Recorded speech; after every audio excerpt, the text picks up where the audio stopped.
"If you clean this ballroom, I'll let you in," sneered the Marquis, but she covered everything in mud. Before we begin this beautiful period romance story, tell me in the comments where you're listening from. I love knowing where you're joining me from. The bells of Santa Maria del Fiore had not yet finished ringing when the first carriages rolled up the narrow street leading to the Palazzo di Montelupo.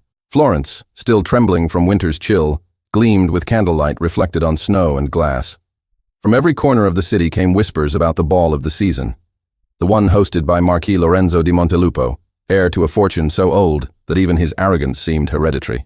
By mid-afternoon, the palace was already alive with servants polishing mirrors, tuning violins, and arranging flowers that had been forced to bloom early in greenhouses. The marble floors shone so brightly that guests could see their faces in them. The Marquis wanted no flaw in sight. He was a man who despised imperfection, particularly in people. He had spent his youth surrounded by flattery, and now wore his cruelty as a sign of refinement. At the palace gate, a figure approached on foot, her skirt hemmed damp from the melting snow. She was not part of the noble crowd. Her dress was plain, her hands chapped, and her hair gathered under a modest kerchief. Yet there was something in the way she walked, straight-backed, unhurried, that made even the doorman hesitate before waving her away. "I am here to see the Marquis," she said, her voice calm but steady. "Tell him that Clara Benedetti asks for an audience." The man stared at her as though she had spoken madness. "The Marquis does not receive peasants, girl. Be gone before the guests arrive." "I will wait," she replied. "You will wait forever, then." "I have waited longer for less," she murmured, and took a step closer to the gate. The commotion drew the attention of a few arriving guests. Two young ladies in silk masks whispered to each other, laughing behind their fans. Their coachman leaned from the carriage window, curious. The doorman, eager to end the spectacle, puffed up his chest. "Move aside, you are blocking the entrance." But Clara did not move. Her eyes lifted toward the windows where music was already echoing faintly. "Tell him," she repeated, "that Clara Benedetti is here."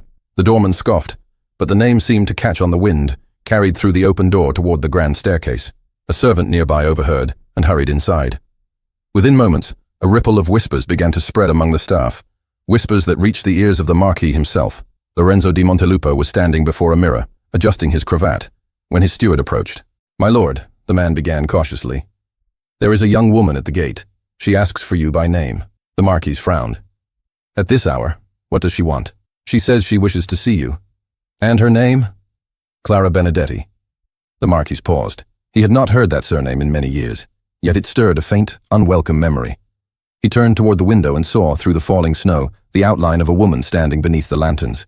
She looked poor, unremarkably so, and yet something in her posture made him curious. "Let her wait," he said.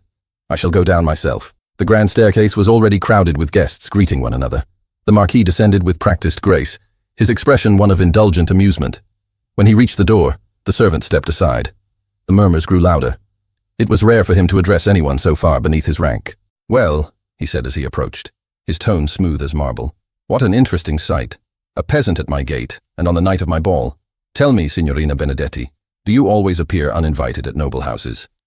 Clara met his gaze without flinching. "Only when there is a debt left unpaid." The guests near the entrance tittered. The Marquis tilted his head, intrigued. "A debt, you say? I do not recall owing anything to your kind." "Perhaps not you," she said softly, "but the House of Montelupo does." A ripple of surprise passed through the crowd. The Marquis gave a short laugh. "How dramatic. Shall I assume you've come to collect it now? On this very evening?" "I came because tonight all of Florence will be here," Clara answered. "And truth hides less easily when the lights are bright." Her calmness unsettled him. For a moment he considered ordering her removal, but the murmurs among the guests pleased his vanity. Nothing delighted the bored nobility more than a public scene. He decided to entertain them. "You wish to enter my ball?" he asked, voice dripping with irony. "You wish to walk among dukes and countesses in that costume?"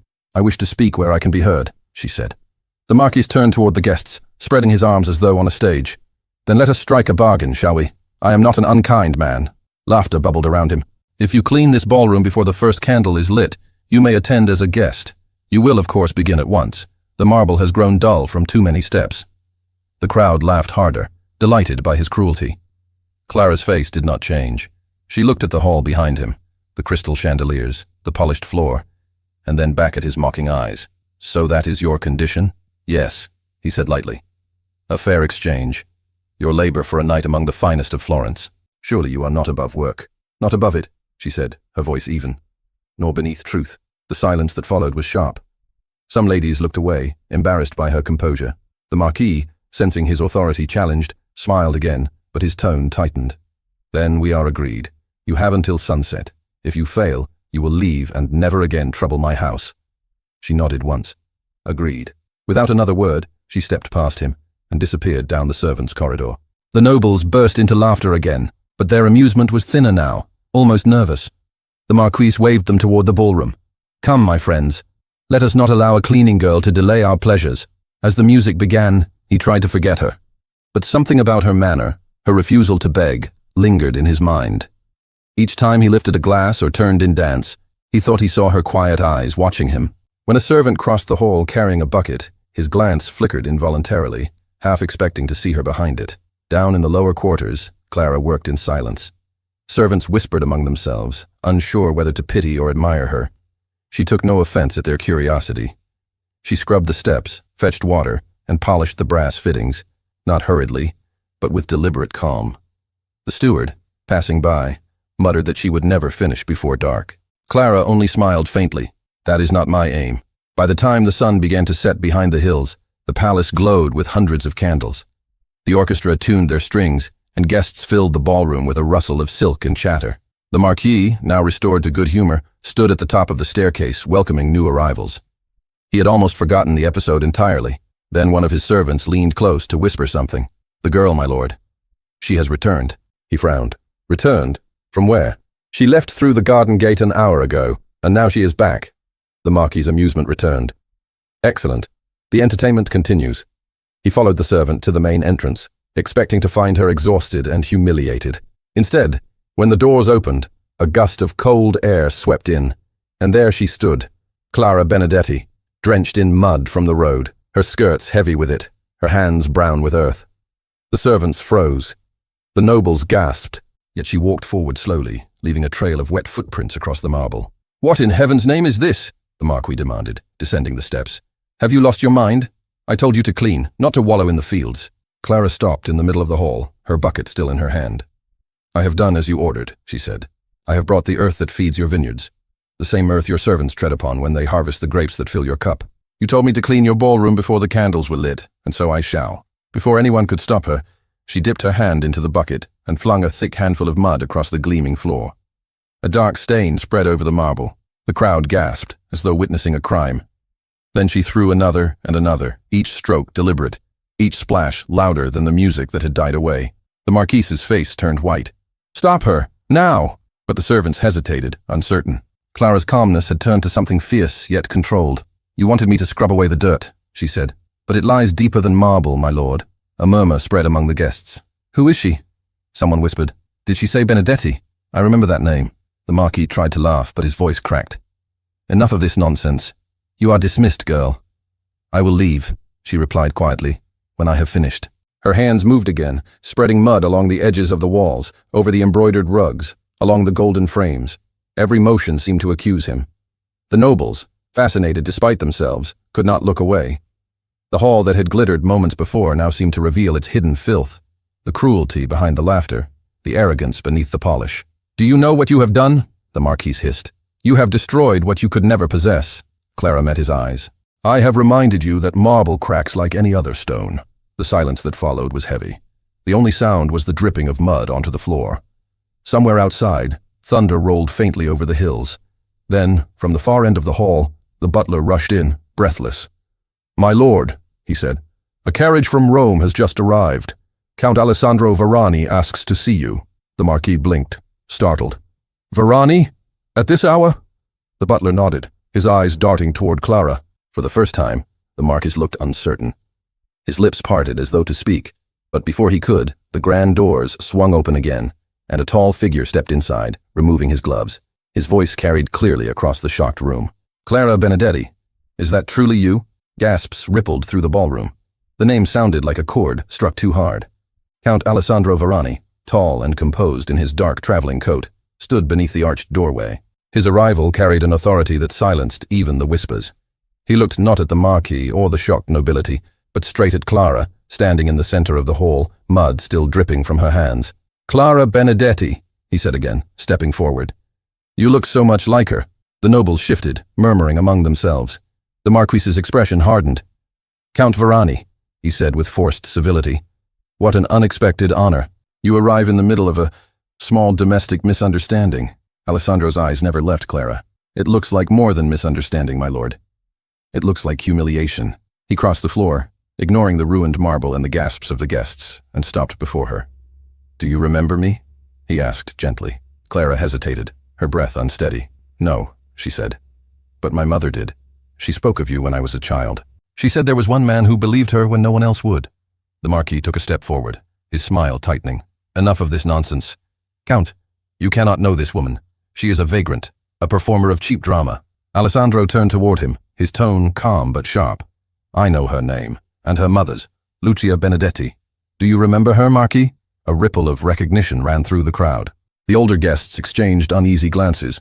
Some remembered a scandal from years ago, a servant accused of theft, dismissed in disgrace. The Marquis lifted his chin. "I remember a servant who betrayed the trust of my household. A thief, nothing more." "A thief?" Alessandro's voice cut like glass. "Lucia Benedetti was no thief. She was accused, yes, by your father's word alone.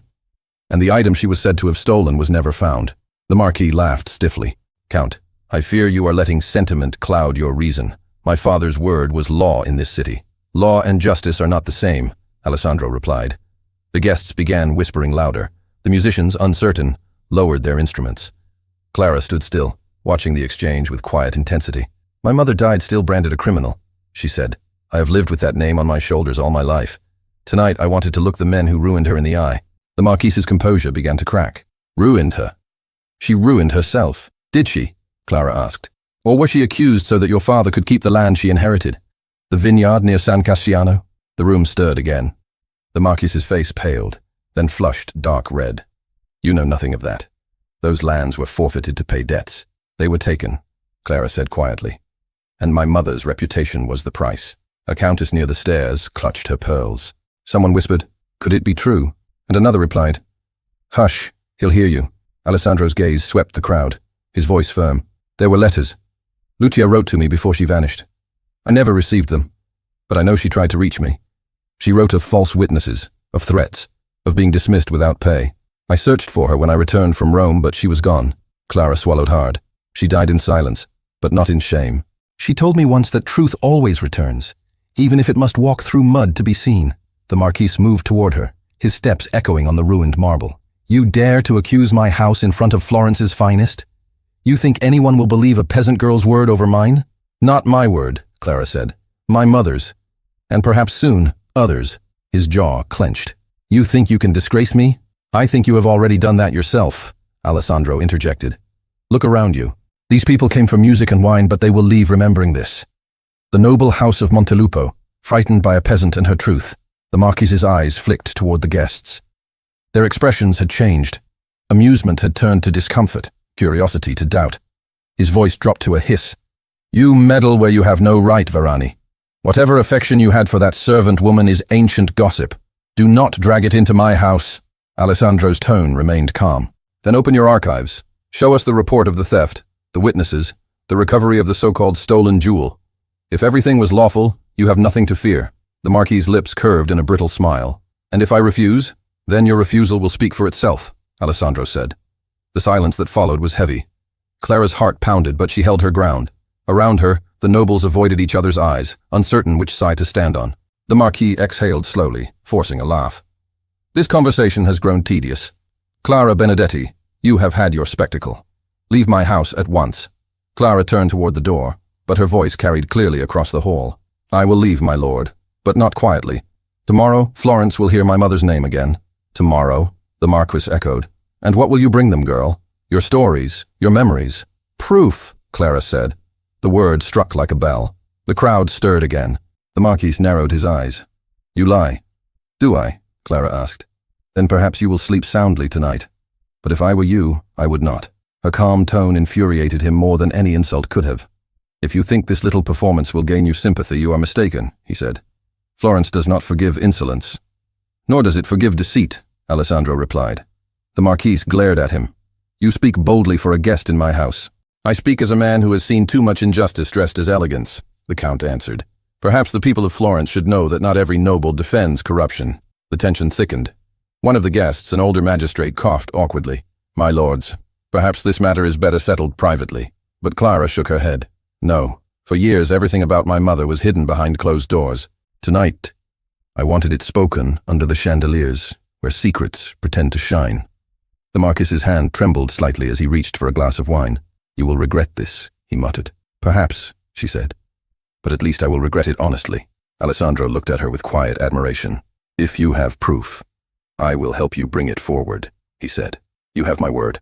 She glanced at him, uncertain whether to trust. Why would you help me? You owe me nothing. I owe your mother everything I failed to do for her, he said softly. The sincerity in his tone silenced even the most cynical guests. The Marquis's grip on the glass tightened until it cracked in his hand. He barely noticed the blood that followed, only the stares fixed on him. Clara stepped back. You see, Marquis, even marble can bleed. He dropped the glass, the fragments scattering across the floor. Get her out, he commanded the servants. Now, but no one moved. The servants, bound by fear, yet moved by something like respect, hesitated. One of them murmured, She has done no harm, my lord. No harm? The Marquis repeated, trembling with anger. She has soiled my house, my name. She has revealed them. Alessandro interrupted quietly. The Marquis turned to him, his eyes wild. You will regret standing against me. I have regretted worse, Alessandro said. I will stand with her. For a moment, no one spoke. The tension was a living thing, curling through the air. Clara looked around at the faces, the guests who had mocked her hours ago now watching in unease. Then she set the bucket down beside her, straightened her back, and said clearly, You told me to clean your ballroom, my lord. I have. I cleaned it of its silence. She turned and walked toward the doors. No one stopped her. The mud on her dress left streaks along the floor as she went, marks that no servant dared to wipe away. At the threshold, she looked back once. Tomorrow, she said, her voice steady, I will return with what you fear most. The Marquis stared after her, his jaw tight. And what is that? He asked. The truth, she answered. Then she stepped into the night, the cold air rushing in behind her. The music did not resume. Guests whispered, unsure whether to stay or flee. The Marquis stood motionless, fury and doubt twisting beneath his elegant mask. Alessandro watched her disappear through the gates, and then turned back to him. You think this is over? The Marquis asked, low and dangerous. No, Alessandro said. It is just beginning. The Marquis forced a thin smile. Then we shall see, tomorrow, who Florence believes. Alessandro bowed slightly. Indeed, we shall. Outside, the wind carried Clara's footsteps down the cobblestone street, fading into silence. Inside, the ballroom remained half-lit, its floor smeared with the traces of mud that gleamed under the chandeliers like tarnished gold. Guests began to murmur again, softly at first, then louder, their curiosity mingled with unease. Some slipped away quietly, unwilling to meet the Marquis's eyes. He stood in the center of the wrecked splendor, breathing hard, and whispered to himself, Proof? What proof could she have? But deep inside, beneath layers of arrogance and fear, a memory stirred. A locked drawer, a forgotten bundle of letters, a seal that once bore his father's crest. He turned toward the door, as though the ghosts of his own house had begun to walk again. He caught sight of Alessandro, still standing near the entrance. Stay away from her, he said in a low voice. This family does not forgive. Alessandro met his gaze calmly. Then it will fall by its own hand. The Marquis said nothing. The orchestra's instruments lay silent, their strings still vibrating faintly in the heavy air. From somewhere in the courtyard came the distant sound of a carriage door closing. The nobles began to leave one by one, whispering as they went, their voices echoing down the marble hallways. Florence would wake tomorrow to gossip that burned hotter than any scandal in years. Some would mock the peasant girl, others would defend her, but none would forget her. The Marquis turned toward the emptying ballroom, his reflection fractured in the muddy marble. The lights flickered. For the first time, he felt the weight of his father's sins pressing against him like a shadow he could not shake. And outside, under the cold Florentine sky, Clara walked alone toward the river, whispering to herself, Tomorrow, they will see what was hidden. Dawn crept over Florence, pale and cold, washing the rooftops with mist. The city still murmured with the scandal from the night before. Servants carried gossip faster than letters, and by morning, every market stall and cafe knew the story of the peasant girl who had thrown mud in the Marquis's ballroom. Some called her mad, others called her brave. No one agreed on the details, only that she had spoken of debts, shame, and a truth long buried beneath marble floors. Clara heard the whispers as she crossed the Ponte Vecchio, her cloak drawn tight against the wind. Her hands were red from the cold, but her eyes were bright. She had not slept. She had spent the night at the edge of the river, thinking of her mother's voice, her mother's letters, The sealed box hidden in the old cottage outside the city. Now it was time to open it. The proof she had spoken of was real, though even she did not yet know what power it carried. At the same hour, Count Alessandro Varani entered a cafe near Piazza Santa Trinita. The nobles who saw him bowed but avoided meeting his eyes. No one wanted to be the first to speak of last night. He ordered nothing, only waited, his gloved hands folded on the table. He had not come to eat. He had come to listen.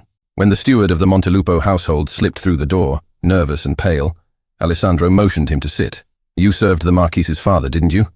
Alessandro asked quietly. "I did, my lord. For 20 years. Then you remember Lucia Benedetti?" The man nodded, his eyes darting toward the window. "Everyone remembers her, though no one speaks of it. She was accused of theft," Alessandro continued. "But what was stolen?" "A diamond brooch. The old Marquis claimed it vanished from his wife's dressing room." "Did they ever find it?" The steward hesitated. "No, my lord. But a few months later, the old Marquis's debts were paid. His fortune seemed to recover overnight. Some said he had sold land, others whispered it was the brooch. None of us dared ask." Alessandro leaned forward. "Where were the records kept?" "In the study. The drawer that never opened. Only the family seal could unlock it." The man hesitated, lowering his voice. "And last night, the Marquis broke it open. I saw him." Alessandro's jaw tightened. "When?" "After the guests left. He dismissed everyone, locked the doors, and worked until dawn. He burned papers in the fireplace." Alessandro rose at once. "You have done well to tell me. Say nothing to anyone." The steward bowed, trembling. "What will you do, my lord?" "Finish what should have been done years ago," Alessandro said, and left. Meanwhile, Clara had reached the cottage where her mother had lived her final years. The small house leaned against a hill, its walls covered in ivy. Inside, the air smelled of old paper and dust. She went to the hearth where her mother's sewing chest still stood. Beneath layers of folded cloth lay a wooden box bound with string. Clara's hands shook as she untied it. Inside were letters, dozens of them, written in her mother's careful hand, all addressed to Count Varani in Rome. None had been sent. The wax seals were unbroken. She sat by the window and began to read. Each letter told a story she already knew in pieces, but had never fully understood. Her mother had been accused of stealing the brooch after refusing to sign over her late husband's vineyard to the Marquis's father. She had been dismissed without pay, branded a thief, and blacklisted from every household in Florence. One letter spoke of fear, another of hope. The last, written in shaking script, said only, "I no longer ask for justice, only that my daughter know the truth." Tears blurred the words. Clara closed the box and pressed her forehead against the wood. "You will have justice, Mama," she whispered. "I promise you." By the time the church bells rang noon, she was already walking toward the Varani residence. When she arrived, Alessandro met her at the gate, as though he had been waiting all morning. "You found them," he said the moment he saw the box in her hands. "I did," she answered. "Every word she tried to send you." They went inside. The drawing room was modest for a nobleman's house, lined with books and maps. Clara placed the box on the table and lifted the lid. Alessandro picked up one letter, breaking the seal carefully. He read in silence, his expression hardening with every line. "She wrote of witnesses," he said at last. "A clerk named Fiori, a lawyer called Belandi. Both were paid to sign statements they never saw." "Are they still alive?" Clara asked. "Fiori is. I know the name. He works in the court registry." "Then he must speak," she said. "He will, if I ask him," Alessandro replied. He folded the letter carefully, his voice quiet. Lucia was innocent. These letters are proof enough. Before they could say more, a servant entered hurriedly. "My lord, a messenger from the Montelupo estate." Alessandro frowned. "Send him in." The messenger bowed deeply, eyes downcast. "My lord Marquis requests your presence at his residence. He wishes to discuss last night's events in private." Clara looked at Alessandro. "It's a trap." "Perhaps," he said. "But I must go. If he destroyed anything last night, I need to see it myself. I'm coming with you." "No," he said quickly. "If he realizes you have the letters, he will stop at nothing to take them." "I won't hide," Clara insisted. "My mother hid, and it killed her." He looked at her, torn between admiration and fear. "Then we go together," he said at last. "But stay close to me." The carriage ride to the Montelupo palace was silent. The city blurred past, alive with winter light. When they arrived, the doors opened before they could knock. The Marquis was waiting in the grand hall, his usual elegance dulled by sleeplessness. He greeted Alessandro with forced politeness, his eyes darting to Clara. "So, the Crusader and his accomplice return," he said. "Come, let us end this farce." He led them into the study. The air smelled faintly of smoke. The fireplace was cold, filled with ashes. On the desk lay scattered documents and the remains of broken seals. Alessandro's eyes narrowed. "You've been busy, my lord." "I have nothing to hide," the Marquis replied. "Only the patience to endure insults in my own home. Then you won't mind explaining what you burned." "Old records," he said. "Irrelevant papers. My father's debts." "And his lies?" Clara asked softly. The Marquis turned on her. "Be silent, girl. You have already dirtied my floors with mud. Must you now dirty my name with gossip?" "It isn't gossip," she said, stepping forward. "It's written in her hand." She placed one of the letters on the desk. The Marquis froze. Alessandro took another and set it beside the first. "Lucia Benedetti wrote these before she died," he said. "She names your father and his men. She describes the forgery. The seal on this letter matches your family's own." The Marquis's jaw clenched. "Where did you get these?" "They were hidden," Clara said. "She feared they would be destroyed." He forced a laugh, though his eyes betrayed panic. "This proves nothing. Words written by a servant. Convenient stories by a woman desperate to clear her name. Then let the magistrates decide," Alessandro said. "If you are innocent, you have nothing to fear. I will not have my family dragged through the courts by peasants. Then the city will hear it instead," Alessandro replied. The Marquis's composure broke. "Do you think anyone will believe her? You, Count Varani, risk your reputation for the daughter of a servant." "I risk it gladly," he said, "because truth does not wear a title." The words hung in the air like thunder. The Marquis looked at Clara again, his face pale. "You do not know what you are inviting, girl. Florence forgets quickly, but it also punishes. When the whispers turn against you, no nobleman will defend you." Clara met his gaze without fear. "I need no defense. My mother's name is all I came to restore." Alessandro turned to her. "Come. There is nothing more to say." As they left the room, the Marquis called after them. "If you bring this before the magistrate, you will destroy yourself." Clara stopped at the door. "No, my lord. I will free myself." They left the palace without another word. Outside, the sun broke through the clouds, gleaming on the rooftops like a promise. Alessandro helped her into the carriage, his hand lingering for a moment on hers. "You were magnificent," he said quietly. "I only spoke what she could not." They rode in silence until they reached the courthouse. Inside, the registry was nearly empty. Alessandro asked for Signor Fiori, the clerk mentioned in the letters. A thin man with spectacles appeared from behind a stack of ledgers. When he saw Alessandro, he bowed. "My lord Count, how may I serve you?" "You can begin," Alessandro said, placing one of the letters before him. "By telling the truth." Fiori read the letter, his face paling. "Where did you find this?" "In Lucia Benedetti's own hand," Alessandro replied. "You signed a statement accusing her of theft. Did you witness the act?" The man hesitated, trembling. "No, my lord. I was told to sign. The old Marquis himself demanded it. He said the servant had confessed." "She never did," Clara said softly. Fiori looked at her, guilt written across his face. "I knew. But to refuse a Montelupo was to lose my position. I had a family. Forgive me." "Will you swear this before the magistrate?" Alessandro asked. The clerk nodded weakly. "Yes. It is time the truth is known." When they left the courthouse, the bells were ringing for vespers.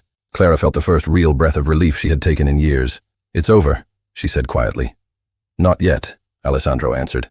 "The Marquis will not yield easily. But Florence will listen now." She looked up at him. "You've done more for us than I ever could have asked." "I should have done it long ago," he said. "If I had believed your mother then." "She forgave you," Clara said. "She always hoped you'd find the truth one day." He smiled faintly. "And you brought it to me." They walked together through the square, past the evening crowds. For a moment, the world seemed lighter.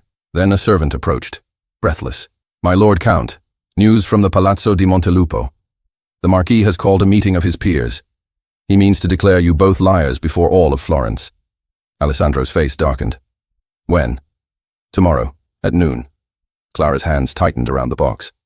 "Then tomorrow," she said, "we bring everything." Alessandro nodded.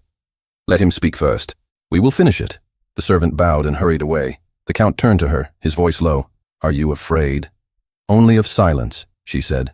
"I've lived too long beneath it." That night she stayed in a guest room at his house. She could not sleep. From the window, she saw the lights of Florence flicker on the river, each reflection like a memory rising from the dark. Somewhere beyond the rooftops, the Marquis plotted his defense, and in the quiet between the bells, Clara whispered to the night, "Tomorrow, Mamma. Tomorrow, they will hear you." At dawn, the streets filled with rumor again. People crowded near the Montelupo palace, waiting for spectacle. The Marquis stood on the steps, pale and trembling with fury, declaring that his family was under attack by a common liar aided by a misguided noble. His words echoed through the square, but the crowd listened without conviction. When Clara and Alessandro arrived, The murmurs swelled. She stepped forward, the wooden box in her arms. The Marquis froze at the sight of it. "You dare bring that here?" "Truth does not ask permission," she said. The magistrate appeared, flanked by guards, demanding silence. Alessandro handed over the letters and Fiore's signed confession. The square held its breath as the magistrate read. When he finished, he turned to the Marquis, his tone cold. "My lord, these documents bear your family's seal and the signature of a man who admits perjury at your father's command. What say you?" The Marquis said nothing. His throat worked, but no sound came. The magistrate raised the letters high for all to see. "The charges against Lucia Benedetti are hereby declared false. Her name is cleared before the city of Florence." Cheers rose from the crowd. Clara closed her eyes, tears spilling down her cheeks. Alessandro touched her shoulder gently, but she could not speak. Above the noise, the Marquis stumbled backward, his face drained of color. The glory of his house cracked like the marble beneath his feet. He turned toward Clara, his voice a rasp. "You think this brings you victory?" She opened her eyes, calm once more. "No, my lord. It brings you truth." He stared at her, breathing hard, and whispered, "You will regret this." "I already have," she said. "Now it's your turn." The crowd parted as she and Alessandro walked away. Behind them, the Marquis sank against the gate, surrounded by murmuring nobles whose faces no longer held respect, but pity. As they reached the carriage, Alessandro turned to her. "It's done." Clara looked back at the palace, now dim beneath the winter sun. "No," she said softly. "It's only just beginning." The winter sun lingered behind clouds as Florence stirred to new gossip. The trial, the confession, the fall of the Montelupos. It was all anyone could speak of. In the cafes and market stalls, people repeated Clara's name as though it belonged to a legend. But in the quiet streets near Santa Maria Novella, far from the noise, Clara walked with her head lowered, feeling no triumph, only calm exhaustion. She had not come to destroy. She had come to mend what was broken. Now that her mother's honor was restored, she felt a strange emptiness, as though she had returned a key, but lost the door it once opened. She entered the cloister garden, where orange trees bloomed despite the cold. Alessandro was already there, waiting under an archway. His dark coat contrasted with the pale stone behind him. When he saw her, he smiled, though his eyes held the same weariness she felt. "It's quiet here," he said. "The only place in Florence untouched by talk." "Talk fades," she answered. "The truth stays." He nodded. "I wanted to see you before I leave for Rome." She looked up sharply. "Leave?" "Only for a short time," he said. "The magistrate's decision must be confirmed by the council. I've been asked to testify about the letters and the forgery. It will end the matter for good." Clara nodded slowly. "Then it's over." "For the city, yes," he said. "But not for you. What will you do now?" "I don't know," she said honestly. "The vineyard that was stolen belongs to me again, they say. But I have never managed land. I know only how to work the soil with my hands. That is enough," he said. "The land remembers those who love it." She smiled faintly. "You speak like someone who's walked among vines." "I have," he said. "When I was young, before titles made me restless. I sometimes think nobility is a cage built of manners." "And you?" she asked. "You don't seem the kind to be caged." "Until recently, I was," he admitted. "I obeyed what was expected of me, just as your mother once did. But courage, when it finally stands before you, demands to be followed. I saw that in her, and in you." The wind moved through the arches, carrying the faint scent of citrus. They stood in silence for a while, each aware of what the other did not say. Finally, she spoke. "When you go to Rome, they will praise you. You will be the man who exposed the Montelupos." He shook his head. "They will praise the evidence. I only carried it forward." "You believed in it," she said. "That is more than most men have done." He met her eyes. "Clara, what you did was extraordinary. Florence will remember it long after our names fade." She looked down. "I didn't do it for remembrance."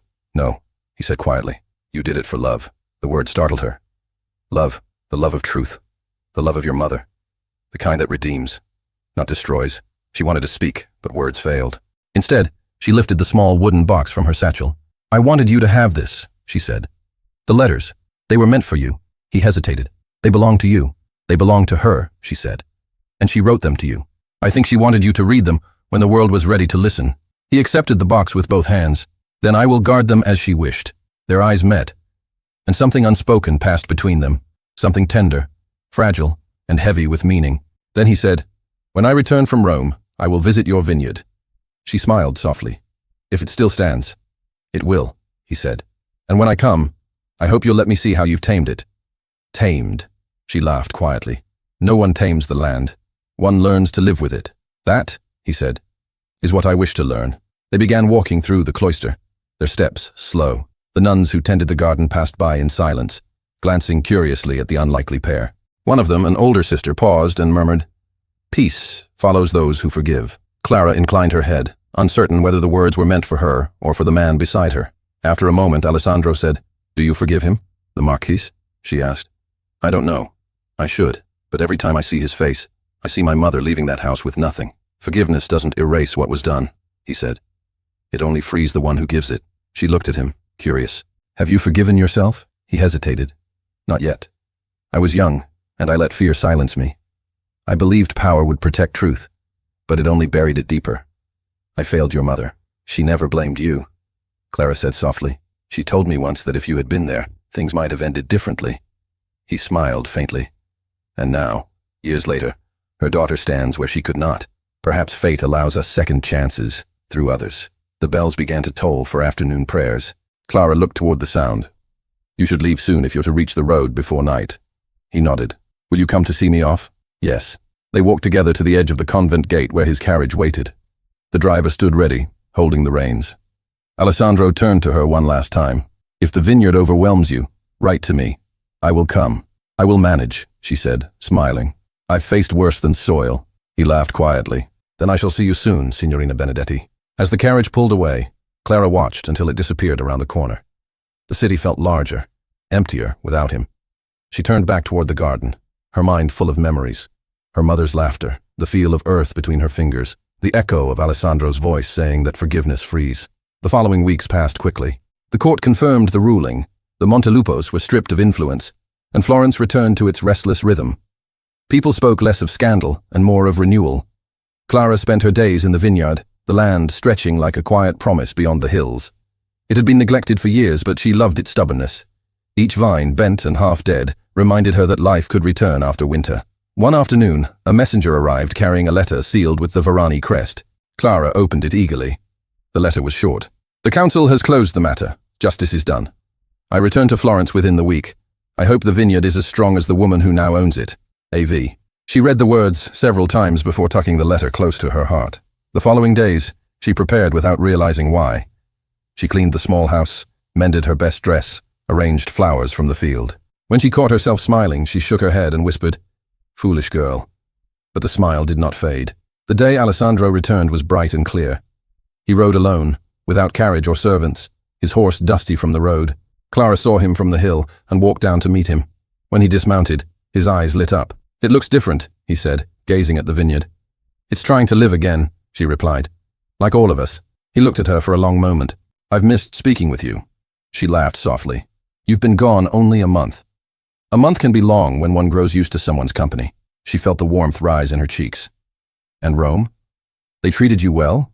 "They treated me like a curiosity," he said. "A noble defending a peasant's cause. It confuses people. But I told them what they needed to hear, that nobility means nothing without integrity." "And they believed you?" "Some did," he said. "The rest pretended to." He walked with her through the rows of vines, his gloved hand brushing the leaves. "These will bear fruit again next season," he said. "Your mother would have loved this place." "She planted half of it," Clara said. "The earth remembers her." He turned to her, his expression tender. "And so do you." They reached the end of the field where the old olive tree stood, its branches twisted but strong. There, Alessandro stopped. "I wanted to tell you something," he said. "Before I left Rome, the magistrate asked me to take a position with the council. They want me to oversee land disputes, cases like yours." She smiled. "Then others will have justice too." "I hope so," he said. "But I am not sure I can do it alone. The law can punish wrongdoing, but it cannot heal the wounded. You, Clara, have done that better than any court." She shook her head. "I only wanted peace. Peace comes from truth," he said. "And you brought it." They stood under the olive tree, the sunlight slipping through the branches. For a moment, neither spoke. Then Clara said quietly, "You have changed, Count." "So have you," he said. "You are no longer the girl who walked into a ballroom of marble. You stand on your own land now." She looked at him steadily. "And you are no longer the man who watched injustice and turned away." He smiled. "Perhaps we have both been freed." A breeze stirred the vines, carrying the faint scent of earth and renewal. Clara closed her eyes for a moment, feeling the quiet pulse of the land beneath her feet. When she opened them, Alessandro was watching her with a gentleness that made her heart tremble. "Clara," he said softly, "may I ask you something?" not as a nobleman to a peasant, but as one soul to another. She waited. When I return from my duties, when your vines bear fruit again, will you allow me to share this place with you? Not as a guest, but as a friend, perhaps more than a friend, if your heart allows. She was silent, her gaze drifting toward the horizon. I don't know what the world would say. The world has said too much already, he replied. Let it speak of truth for once. Her lips curved in a faint smile. Then come back when the first grapes ripen. If you still wish to ask me then, I will have an answer. He bowed his head slightly. Then I will wait for harvest. The sun dipped lower, casting long shadows over the vineyard. They walked back toward the cottage in companionable silence. At the gate, Alessandro turned once more. You have given Florence a story it will tell for generations, he said. But more than that, you have given it a conscience. Clara looked at him, her voice barely above a whisper. And you have given me faith in kindness again. They said goodbye quietly, without ceremony. As he rode away, she watched until the dust of his horse vanished beyond the hills. Then she turned back to the vineyard, her heart steady and full. For the first time since her mother's death, she felt truly at peace. That night, the wind carried the scent of rain. Clara stood at the window, the vines stretching into darkness, and whispered, "Forgive me, Mama. I forgive them." The words felt like a blessing released into the night. In the morning, when the first drops fell, she stepped outside and lifted her face to the sky, letting the rain wash over her hands. It felt like the earth itself had begun to breathe again. And somewhere on the road to Rome, Alessandro looked back once toward the hills of Tuscany and murmured, "When the harvest comes, I will return." Summer came to Tuscany with the sound of cicadas and the scent of ripening grapes. The vineyard that had once been dry and twisted now glowed green under the sun. The vines, heavy with fruit, bent toward the earth as though bowing in gratitude. Clara moved among them with a basket in her hands, her hair loosened by the wind, her skirt brushing the rows of leaves. It had been months since Alessandro's departure, months of quiet work, of slow renewal. She had learned to live by the rhythm of the land, to wake with the first light, to trust in the soil that had once betrayed her family. The people of the nearby village had grown used to seeing her in the fields. They no longer called her the girl from the scandal. They called her Signora Benedetti, the lady who spoke kindly and worked harder than anyone else. She never corrected them. Titles meant little. Peace meant everything. But sometimes at sunset, she would pause on the hill and look toward the road that curved from Florence to Rome. She told herself she was only watching the horizon, but her heart always waited for a sound. The echo of hooves, the voice that had promised to return when the grapes ripened. That evening, the harvest began. Men and women filled the vineyard, their laughter rising above the hum of insects. Clara moved among them, guiding, helping, laughing with them. The air smelled of crushed fruit and promise. Yet beneath her calm, she felt a restlessness she could not name. When the last baskets were filled and the sky began to turn gold, a rider appeared on the distant road. The workers paused, shading their eyes. Clara's hands stilled. She knew that figure long before she could see his face. The way he rode, steady, unhurried, as if following a memory, was enough. She stepped forward, her heart beating fast. The rider dismounted at the gate and handed the reins to a boy. Dust clung to his coat, and travel had tanned his skin, but the eyes, those same clear, searching eyes, met hers with quiet joy. "I told you I'd come for the harvest," Alessandro said. "You're late," she replied, smiling despite the tremor in her voice. "The grapes nearly finished without you." "Then I arrived just in time," he said. "I could not let the vines celebrate alone." She laughed softly. "Florence must miss you." "Let it," he answered. "I've served the council long enough. They can judge disputes without me for a season." He took a slow step closer, his gaze sweeping the vineyard. "It's beautiful," he said. "You've done what even I doubted could be done." "It wasn't only me," she said. "The land wanted to live again. And you gave it courage," he said. "You always did." They walked through the rows together, the workers watching from a distance before drifting away, leaving them alone in the long golden light.